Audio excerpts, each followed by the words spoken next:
Hello every one. അപ്പോ ഇന്ന് ഒരു ഭയങ്കര എക്സൈറ്റിംഗ് ആയിട്ടുള്ള ഒരു കാര്യം കാണിച്ചു തരാം കേട്ടോ. നേരെ താഴേക്ക് നോക്കിക്കോ. നമ്മളുടെ കസവ് സാരിയില് നമ്മൾ ഈ ഒരു 2025 നമ്മൾ ചെയ്ത ഏറ്റവും സ്പെഷ്യൽ ആയിട്ടുള്ള ഒരു വർക്ക് ആണ് നമ്മൾ പുറത്തിറക്കുന്നത്. ദാറ്റ് ഇസ് നമ്മളുടെ ഒരു ഇന്റർനാഷണൽ കസ്റ്റമറിന് നമ്മൾ പല്ലുവിൽ കംപ്ലീറ്റ് ആയിട്ടും ഹാൻഡ് വർക്ക് ചെയ്ത് ഒരു മലയാളി തനിമ കൊണ്ടുവരാൻ വേണ്ടിയിട്ട് നമ്മൾ നല്ലൊരു തുമ്പിയുടെയും അതേപോലെ തന്നെ ഓല തെങ്ങ് തുടങ്ങിയ എല്ലാ കാര്യങ്ങളും നമ്മൾ ഇതിൽ പ്ലേസ് ചെയ്തിട്ടുണ്ട്. ഭയങ്കര രസമാണ്. അതായത് ആ സാരിയിൽ കംപ്ലീറ്റ് ആയിട്ട് നമ്മൾ ഫുൾ സാരിയിൽ നമ്മൾ ഹാൻഡ് വർക്ക് ഇതുപോലെ ചെയ്തേക്കുവാണ്. കംപ്ലീറ്റ് ബോർഡേഴ്സിലും ഹാൻഡ് വർക്ക് ചെയ്തേക്കാണ്. ആൻഡ് അതിന്റെ ബ്ലൗസ് ഇസ് വെരി സ്പെഷ്യൽ. നല്ലൊരു ഹോൾട്ടറിനെ കൊടുത്ത് അതിന്റെ ബാക്ക് പോർഷൻ ഞാൻ ആദ്യം കാണിക്കാം കേട്ടോ.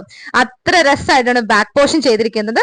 സീ ദിസ് എന്ത് ബ്യൂട്ടിഫുൾ ആയിട്ടാണ് നമ്മളുടെ മാസ്റ്റർ നമുക്കിത് ചെയ്ത് തന്നേക്കുന്നത്. ആൻഡ് ദ ഹാൻഡ് വർക്ക് ഞാൻ സ്പെഷ്യൽ ആയിട്ട് എടുത്ത് കാണിക്കുകയാണ്, എസ്പെഷ്യലി ഓൺ ദ നെക്ക്. നല്ല രസമായിട്ട് ബീഡ്സും സീക്വൻസും ബുട്ടീസും ഒക്കെ കൊണ്ട് ഭയങ്കര ഭംഗിയാക്കിയിരിക്കുകയാണ്. ശരിക്കും പറഞ്ഞാൽ ഈ സാരിക്ക് അത്ര റേറ്റ് ഒന്നുമില്ല, പക്ഷേ ഈ സാരീനെ ഇത്രത്തോളം മനോഹരമാക്കിയത് ഇതിന്റെ സ്റ്റിച്ചിങ് പ്ലസ് ഇതിന്റെ ബ്യൂട്ടിഫുൾ ഹാൻഡ് വർക്ക് ആണ്. സോ ടിയാൻബി ഇൻട്രൊഡ്യൂസ് ചെയ്യുന്ന ഈ ഒരു സ്പെഷ്യൽ പീസ് ആണ്. ഇതുപോലുള്ള അപ്കമിംഗ് വീഡിയോസിന് വേണ്ടിയിട്ട് please do comment to us. Thank U.